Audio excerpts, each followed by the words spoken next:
this is my new webcam. This is the AVerMedia Live Streamer Cam 513. And AVerMedia was kind enough for sending me this unit for checking it out.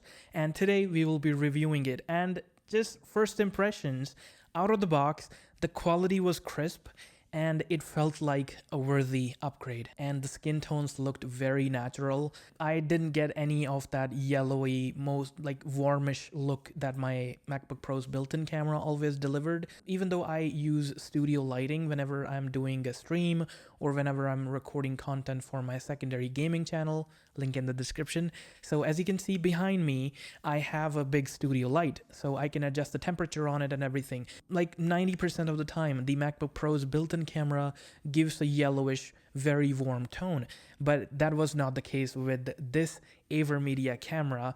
Like the skin tone was natural, the quality was crisp. The MacBook Pro's camera is only 1080p, and this camera is 4K maxing out at 30 FPS. Comparing it to my old Logitech webcam, the C922 Pro, that camera is also focused towards the streamers and gamers that are just starting up. So that camera can only do 1080p at 30 FPS, I think 720p at 60 FPS maybe. And that camera has a big problem because the field of view of that camera is so narrow that whenever you turn it on, whenever you plug it in, it feels like so zoomed in to your face. Even though you place the camera very far, it feels like it's cropping in.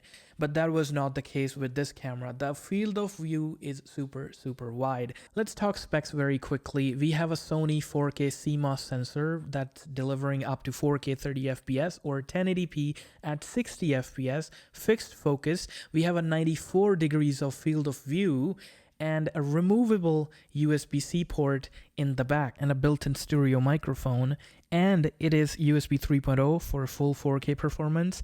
And yes, the cable that ships in the box is USB-C to USB-A. The port on the camera itself is USB-C, which I love because you can just swap the cables based on your setup. If your monitor is far away, you can use a longer cable. If you need a USB-C to C cable for a MacBook, then just swap it out. No dongle drama. That small detail matters a lot in the long run because the cable in my Logitech webcam is like a permanently attached cable and it only has a USB-A connector. So I always had to like plug in a dongle and then plug that camera into my computer earlier. As you can see behind me, I have a big studio key light and it gives me full control on the light. But even though I set up the brightness at like 50%, which is like very reasonable, this camera was still overexposing my face a little bit. So that's where the AVerMedia Assist Central Pro software comes into play, and boy, it does a good job. I know Logitech also has a utility software that you can use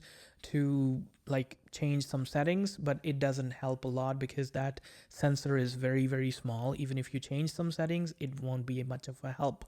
And because of the crop, I just disqualified that from the testing. But the MacBook Pro's built-in camera is really good so far, but it's only 1080p again and again I'm mentioning it. But this camera, the one that's built into the MacBook Pro, it doesn't give you any manual controls.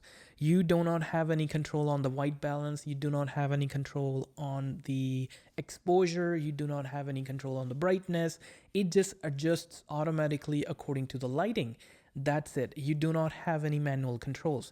But with the help of the software that AVerMedia provides, you get full control over the camera. You can change settings as you want. You can make you look as good as you want. You can make you look as worse as you want. So once you install it, the camera is auto detected and a bunch of controls appear. So like brightness, contrast, hue, saturation, sharpness, white balance, and noise reduction.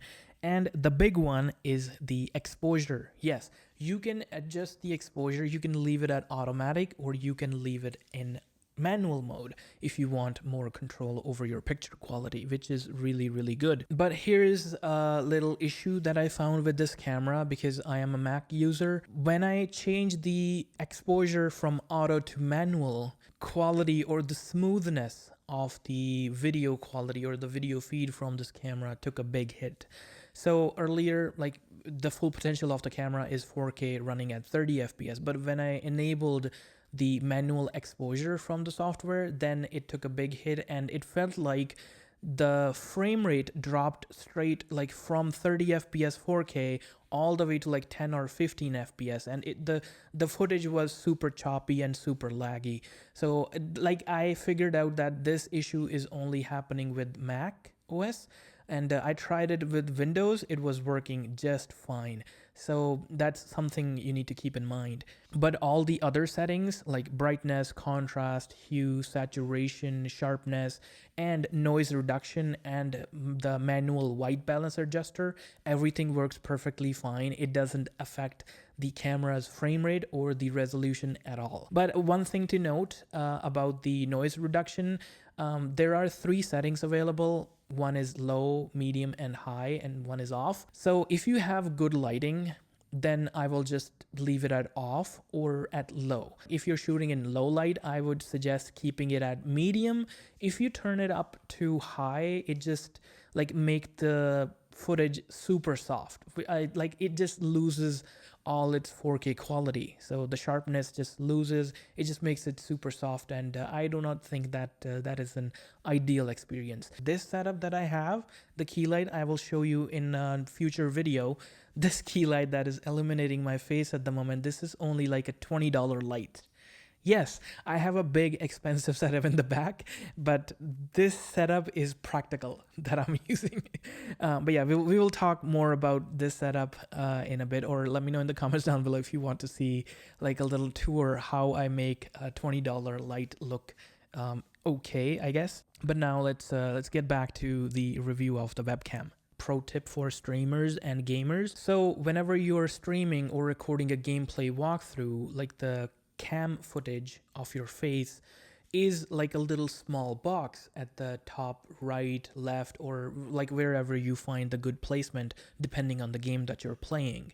So because that camera feed is so small, I do not think that it's worth it to keep it at 4K because you're only getting 30 FPS. And I would say reduce the resolution to 1080p, and that will unlock 60 FPS. And because the face cam is so small on the gameplay screen, I think 1080p 60 FPS will be the ideal choice for that kind of content. And once you're done with that and you want to make like a talking head video, you want to connect with your audience, then you can switch it back to 4K and 30 FPS. And one other thing that I really like that AVerMedia did here is the privacy shutter. Because as you can see that the Logitech webcam that I have here, it just has like exposed lens and sensor.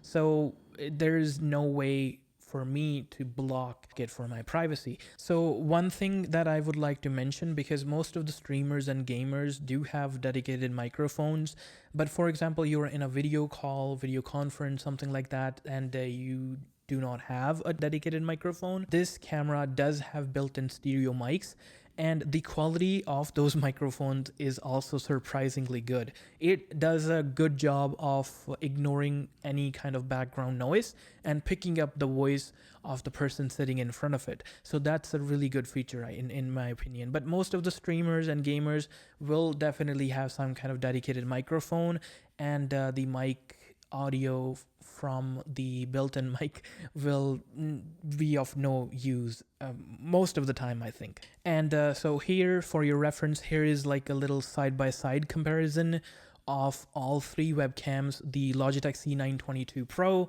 and the MacBook Pro's built-in camera and the AVerMedia live streamer Cam 513. So let me know what you think. Here is the footage from each camera rolling now. And I should definitely mention that this footage that you're seeing is recorded with the exact same lighting, exact same position, and same look, and no filters applied. The PW513 offers much cleaner skin tones and sharper detail, and the better color science in general right out of the box. My MacBook Pro's image is a little softer and a little touch warm, but still for a 1080p webcam, the MacBook Pro's camera is still holding up its place really well. But again, considering it's a built-in camera of a really expensive laptop. So overall, this is a major upgrade from both the Logitech C922 Pro and the MacBook Pro's built-in camera. It's like crisp, flexible, and sensible for the creators who want a plug and play 4K webcam. That also gives you the ability to do some manual tweaks to make it look best according to your lighting situation, and the removable USB-C port and the privacy shutter are just tiny design choices that makes a big difference in day-to-day life. So whether you are streaming or recording or just doing pro-level video calls, then this camera raises your production value immediately. Links are in the description down below if you want to check the PW513 out. Again, thank you AVerMedia for sending this unit. This is my honest take, and they didn't see the video before I upload it. If you found this video helpful, hit the like button, get subscribed, and follow me on other social media channels as well. Catch you guys in the next one.